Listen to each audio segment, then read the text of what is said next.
Hello buddies, welcome to toppers TNPSC.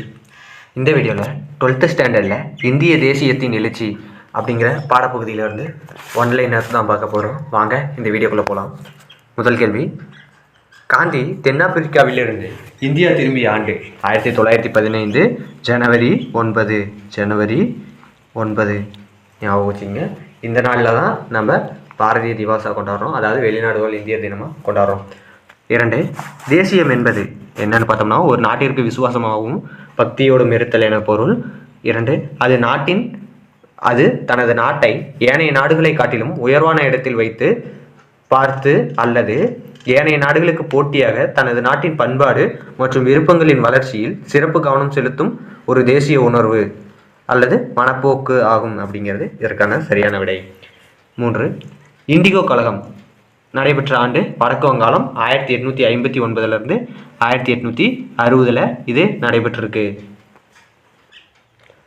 இதற்கு முன்னாடி, அதாவது இங்கே சமூக பொருளாதார பின்னணி இதற்காக என்ன இருந்திருக்கும் பார்த்தோம்னா, ஆங்கிலேயர் வருகைக்கு முன்னாடி இந்தியாவில் நிலத்தில் தனி சொத்துரிமை அப்படிங்கிறது இல்லை. அவங்க வந்ததுக்கப்புறம் தான் தனி சொத்துரிமை அப்படிங்கிறதே கொண்டு வந்தாங்க.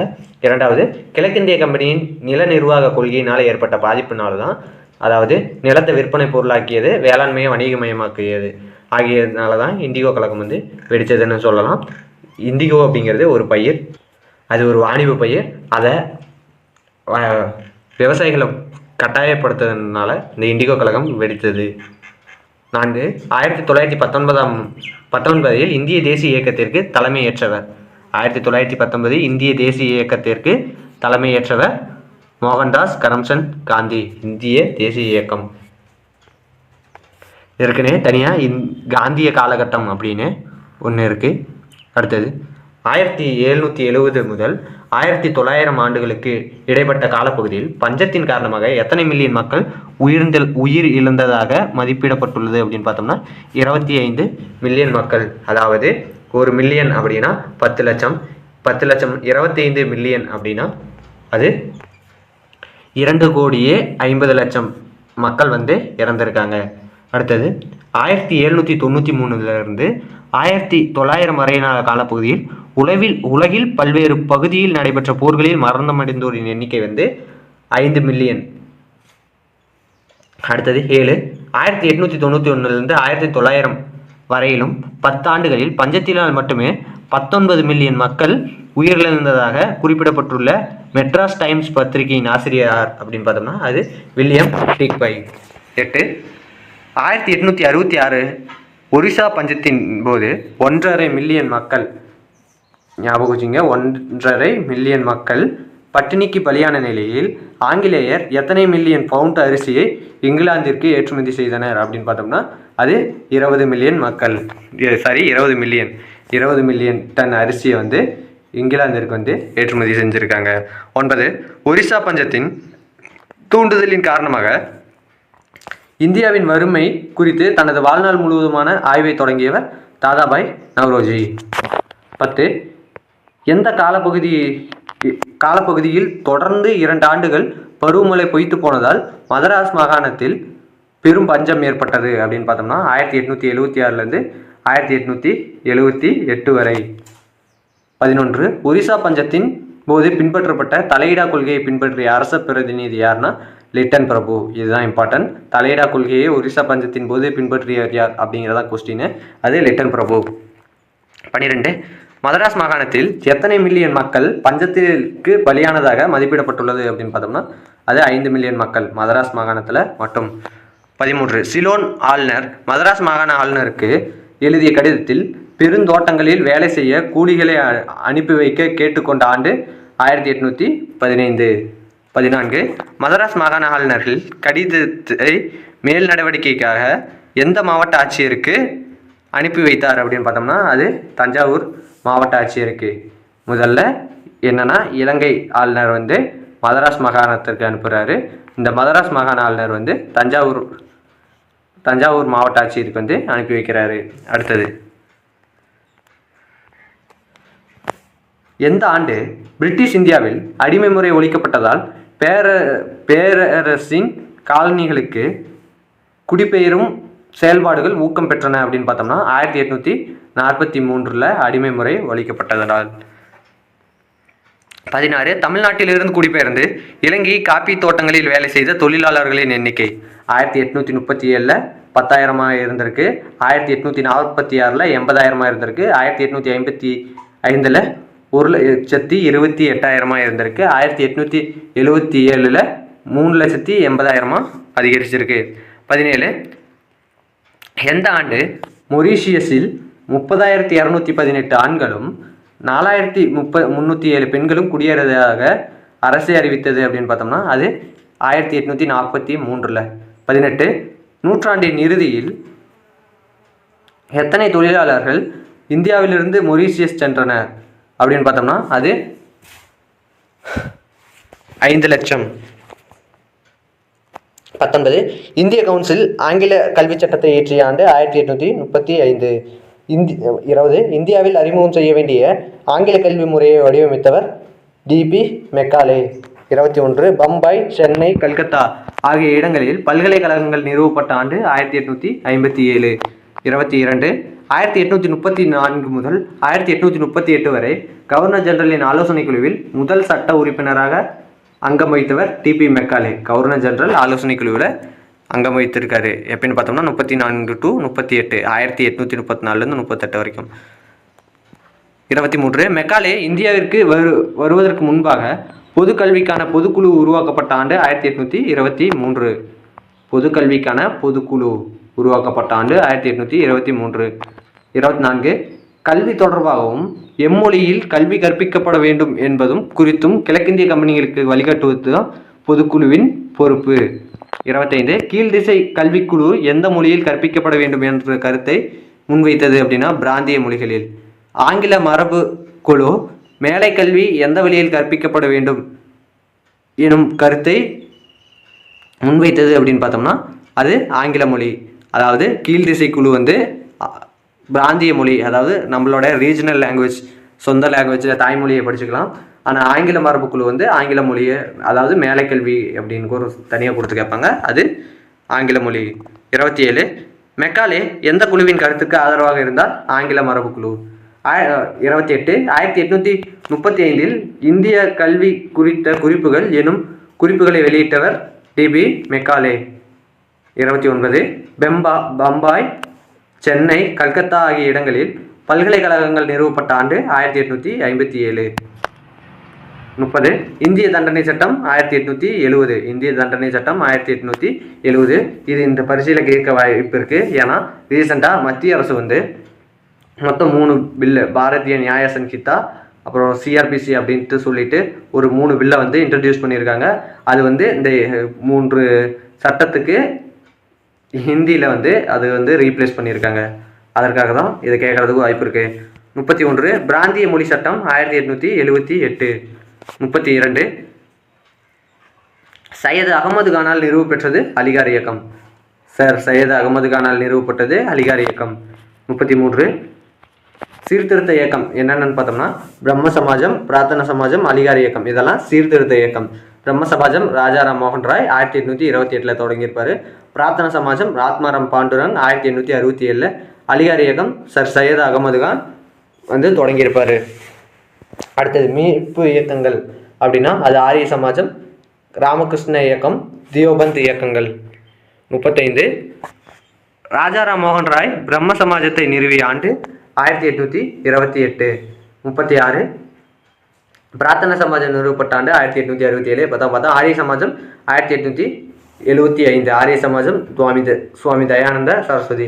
ராஜாராம் மோகன் ராயின் பங்கமொழி பத்திரிகை அது சம்பத் கௌமுகி.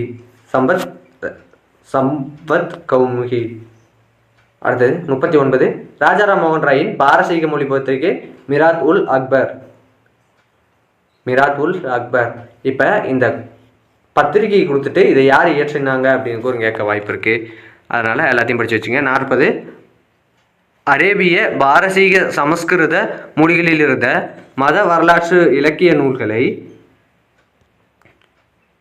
ஆங்கிலத்தில் மொழிபெயர்த்து அனைவருக்கும் கிடைக்க செய்த அறிஞர் யார் அப்படின்னு பார்த்தோம்னா William Jones, Charles Wilkins, marks Muller. 41 தேசியத்தின் குறிக்கோளானது இந்திய சிந்தனையை, இந்திய குணநலன்களை, இந்திய உணர்வுகளை, இந்திய ஆற்றலை, இந்தியாவின் உன்னதத்தை மீட்டெடுப்பதாகும். மேலும் உலகை தடுமாறச் செய்யும் பிரச்சனைகள் இந்திய மனப்பாங்குடன் இந்திய நிலைப்பாட்டில் தீர்த்து வைப்பதாகும் என்று எழுதியவர் அவர்தான் அரவிந்த் கோஷ். 42 சென்னை வாசிகள் சங்கம் எனும் அமைப்பு உருவாக்கப்பட்ட ஆண்டு 1852 பிப்ரவரி 26. நீங்கள் டேட்டு மந்த் இயர் எல்லாமே படிக்கணும், இதுதான் ரொம்ப இம்பார்ட்டன்ட். 1852 பிப்ரவரி 26 சென்னை வாசிகள் சங்கம் உருவாக்கப்பட்டது. 43 சென்னை வாசிகள் சங்கம் உருவாவதற்கு உந்து சக்தியாக திகழ்ந்தவர் கஜ்லு லட்சுமி நரசு. 44 சென்னை வாசிகள் சங்கத்தின் மனு இங்கிலாந்து பாராளுமன்றத்தில் விவாதிக்கப்பட்ட ஆண்டு மார்ச் 1853. 45 இந்திய சீர்திருத்த கழகத்தின் தலைவரான H.D. செய்மூர் சென்னை வந்த ஆண்டு அக்டோபர் 1853. 46 எந்த ஆண்டு பட்டய சட்டம் இந்தியாவில் ஆங்கில கிழக்கிந்திய கம்பெனியின் ஆட்சி தொடர அனுமதி வழங்கியது அப்படின்னு பார்த்தோம்னா 1853 பட்டய சட்டம். 47 லட்சுமி நரசு இயற்கை எய்திய ஆண்டு 1866. 48 சென்னை வாசிகள் சங்கம் எந்த ஆண்டுக்கு பிறகு செயலில் இருந்தது? 1881. சென்னை மாகாண சங்கம் நிறுவப்பட்ட ஆண்டு மே 1884. மாகாண சங்கம் கிடையாது, மகாஜன சங்கம். 50 சென்னை மகாஜன சங்கம் தொடக்க விழா நடைபெற்ற ஆண்டு 1884 மே 16. 51 இந்திய தேசிய காங்கிரஸ் இறக்குமதியாகும் பருத்தி இலை துணிகளின் மீது இறக்குமதி வரி விதிக்கப்பட வேண்டும் என ஜவுளி ஆலை உரிமையாளர்கள் இயக்கம் நடத்திய ஆண்டு 1875. அடுத்ததா 52 அரசு பணிகள் இந்திய மயமாக்கப்பட வேண்டும் என்ற கோரிக்கை ஓங்கி ஒலித்த ஆண்டு அது 1877. வட்டார மொழி பத்திரிகை சட்டத்திற்கு எதிராக போராட்டங்கள் நடைபெற்ற ஆண்டு 1878. 54 இல்பர்ட் மசோதாவிற்கு ஆதரவாக கிளர்ச்சிகள் நடைபெற்ற ஆண்டு 1883. 55 பணி நிறைவு பெற்ற இந்திய குடிமைப்பணி அதிகாரி டிசம்பர் 1884 சென்னை பிரம்மஞான சபையின் கூட்டம் ஒன்றிற்கு தலைமையேற்றிருந்தார்.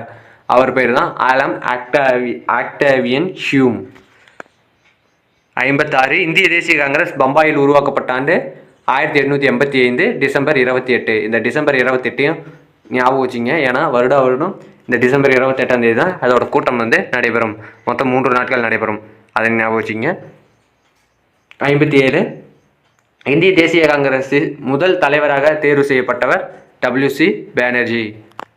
58 1897 சுயராஜ்யம் எனது பிறப்பு உரிமை, அதை அடைந்தே தீர்வேன் என்று கூறியவர் பாலகங்காதர் திலகர்.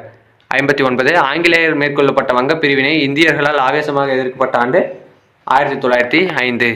60 1905 தொடங்கப்பட்ட ஆங்கில ஆட்சியை நேரடியாக எதிர்த்தது தான் இந்த சுதேசி இயக்கம் தான், அதை நேரடியாக எதிர்த்தது. 61 1885 இந்திய தேசிய காங்கிரஸ் உருவாக்கப்பட்ட போது அதன் உறுப்பினர்களில் 1/3 பகுதியினர் யாராக இருந்தாங்க அப்படின்னு பார்த்தோம்னா பத்திரிகையாளர்களாக இருந்தாங்க. எத்தனை பகுதியில்? 1/3 பங்கு உறுப்பினர்கள். அடுத்தது 62 இந்தியாவின் குரல், ராஷ்ட் கோப்தார் என்னும் 2 பத்திரிகைகளை தொடங்கி அவற்றின் ஆசிரியராக பணியாற்றியவர் தாதாபாய் நவ்ரோஜி. 63 சுரேந்திரநாத் பானர்ஜி ஆசிரியராக பணியாற்றிய பத்திரிகை என்னன்னு பார்த்தோம்னா அது பெங்காலி. 64 கேசரி, மராட்டா ஆகிய பத்திரிகைகளின் ஆசிரியராக பணியாற்றியவர் பாலகங்காதர் திலகர். 65 இந்தியாவில் ஆங்கிலேய ஏகாதிபத்திய ஆட்சிக்கு எதிராக நாடு தழுவிய எதிர்ப்புக்கு அழைப்பு விடுத்தவர் யாருன்னா அது திலகர். 66 திலகர் கைது செய்யப்பட்டு இந்திய தண்டனை சட்டம் பிரிவு 124 U-வின் கீழ் குற்றம் சாட்டப்பட்டார். எப்பன்னு பார்த்தோம்னா 1897 ஜூலை 27. 1897 ஜூலை 27. அடுத்ததா இந்திய தேசியத்தின் முதுபெரும் தலைவர் என அறியப்படுவர் தான் இந்த தாதாபாய் நவ்ரோஜி. 68 தொடக்க கால தேசிய இயக்கத்தின் முக்கிய தலைவர்கள் ஒருவர் தாதாபாய் நவ்ரோஜி. 69 தாதாபாய் நவ்ரோஜி பம்பாய் மாநகராட்சி கழகத்திற்கு நகரசபைக்கும் தேர்ந்தெடுக்கப்பட்ட ஆண்டு 1870. தாதாபாய் நவ்ரோஜி பம்பாய் மாநகராட்சி கழகத்திற்கும் நகரசபைக்கும் தேர்ந்தெடுக்கப்பட்ட ஆண்டு 1870. 70வது பாருங்க, தாதாபாய் நவ்ரோஜி 1892 இங்கிலாந்து பாராளுமன்றத்திற்கு தேர்ந்தெடுக்கப்பட்ட நிலையில் அவர் லண்டனில் எந்த அமைப்புகளை உருவாக்கினார் அப்படின்னு பார்த்தோம்னா இந்திய சங்கம், கிழக்கிந்திய கழகம் அப்படிங்கிற அமைப்பை உருவாக்கியிருக்காரு. 71 தாதாபாய் நவ்ரோஜி எத்தனை முறை இந்திய தேசிய காங்கிரசின் தலைவராக தேர்ந்தெடுக்கப்பட்டார்? 3 முறை. 72 தாதாபாய் நவ்ரோஜி எழுதிய எந்த புத்தகம் இந்திய விடுதலை போராட்டத்திற்கு அவர் செய்த முக்கிய பங்களிப்பாகும் அப்படின்னு பார்த்தோம்னா வறுமையும் பிரிட்டனுக்கு ஒவ்வாத ஆட்சியும், இதில் தான் அவர் குறிப்பிட்டிருப்பார். அடுத்தது, இந்நூலில் அவர் அந்த வறுமையும் பிரிட்டனுக்கு ஒவ்வாத ஆட்சியத்தில் அவர் செல்வ சுரண்டல் கோட்பாடு என்ற கோட்பாடை முன் வச்சிருப்பார். 73 பாருங்க. 1835 முதல் 1872 முடிய ஒவ்வொரு ஆண்டும் சராசரியாக எத்தனை மில்லியன் பவுண்டுகள் மதிப்புடைய பொருட்கள் இங்கிலாந்திற்கு ஏற்றுமதி செய்யப்பட்டதாகவும் ஆனால் அந்த அளவிற்கான பணம் இந்தியா சேரவில்லை என்று கூறினார் அப்படின்னு பார்த்தோம்னா 13 மில்லியன் பவுண்டு.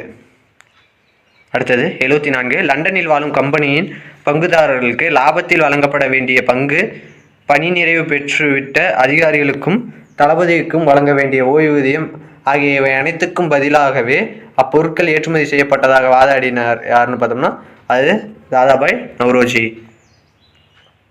75 இவை அனைத்தும் தாயக கட்டணம் என்னும் பெயரில் ஆண்டொன்றிற்கு எத்தனை மில்லியன் பவுண்டுகள் நஷ்டம் ஏற்படுத்துவதாக நவ்ரோஜி உறுதிப்பட கூறினார் அப்படின்னு பார்த்தோம்னா 30 மில்லியன் மக்கள். 76 வைகுண்ட சுவாமிகள், ராமலிங்க அடிகள், அயோத்திதாசர் ஆகியவர் யாருன்னு பார்த்தோம்னா தமிழ்நாட்டை சேர்ந்தவங்க. 77 நண்பன் பகைவன் என்ற வேறுபாடின்றி முழுவீச்சிலான பழிவாங்குதல் மேற்கொள்ளப்பட்டுள்ளது.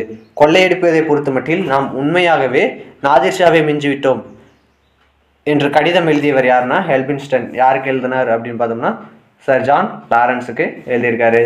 அடுத்தது 78 யார் அரச பிரதிநிதியாக இருந்தபோது இல்மட் மசோதா மூலம் இந்திய நீதிபதிகள் ஐரோப்பியர்களை விசாரிக்கும் அதிகாரம் பெற்றன அப்படின்னு பார்த்தோம்னா அது ரிப்பன் பிரபு.